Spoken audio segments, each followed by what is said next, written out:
Jarraian azalduko dugun bola joku mota Bizkaiko erdialdean jolasten da, batez ere Zornotza eta inguruetan.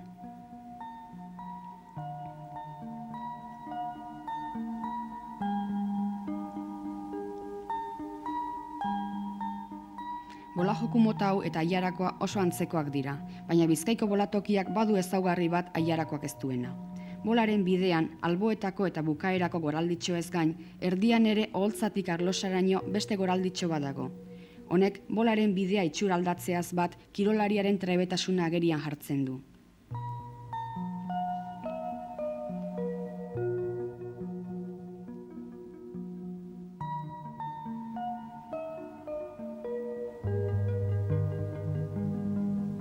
Bestalde, Bizkaian ere 9 txirlo handi eta txiki bat erabiltzen dira.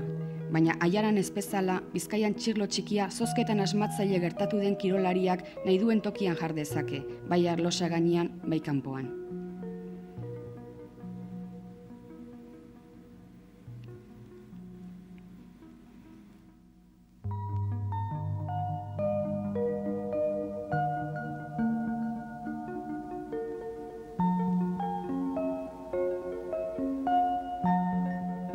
Gainontzeko arauak eta jokatzeko moduak Ailaran zein Bizkaian antzekoak dira.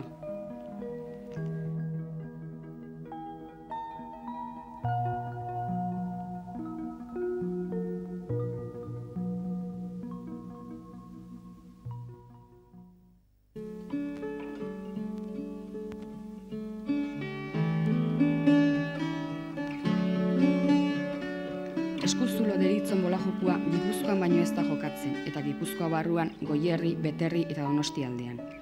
Bola joku mota hau Arabako Ailara eta Bizkaiko Zornotzan dauden bolatokietan bezala, 9 txirloz eta bola handiaz jokatzen den arren baditu zenbait ezaugarri ezberdin.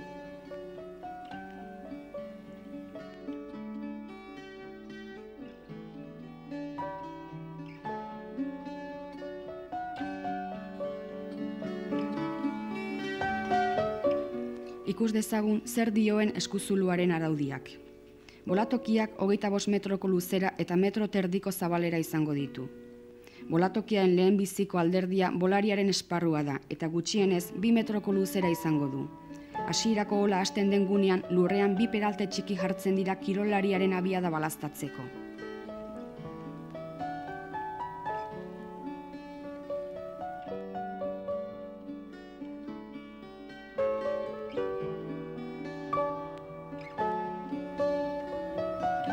Bigarren alderdia bolaren bidea da, eta 5 metroko luzera duen ohol batez hasten da.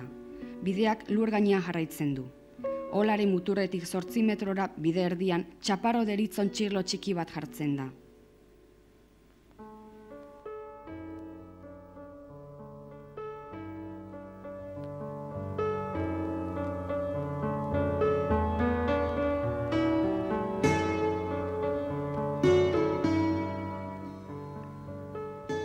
Hirugarren alderdia 1,5 metro arlo sakarratu bat da. Bertan 7 txapa borobil eta beste 2 lauki luze aurkitzen dira. Hauen gainean jartzen dira txirloak. Lauki luze biak eskuineko hiladaren lehenbiziko biak izaten dira. Honen jarraian bola geldiarazteko sakonune bat egoten da.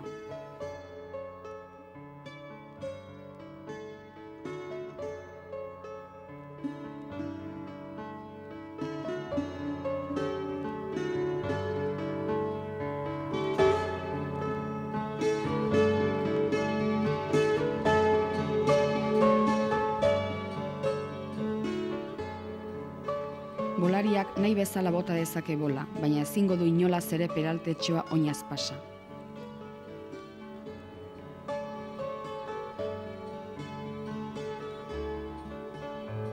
Jaurtiki aldia ona izan dadin, bolak hasierako ola ukitu behar du lehenbizi, bestela ohol huts izango da.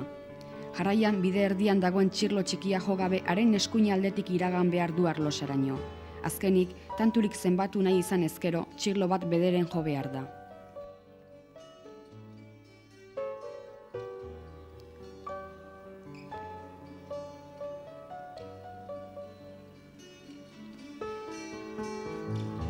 Bestalde, bolatoki bukaeran 2 txirlo jartzaile egoten dira. Hauetako bat bolariaren kidea izaten da. Bera, eskuin hiladako lehenbiziko 2 txirloen kokapenaz arduratzen da. Izan ere, bere kidearen jaurtikitzeko era kontutan edukiz, txirloak hormatik gertuago edo aldenduago jartzeko aukera baitu. Hori bai, beti txaparen gainean.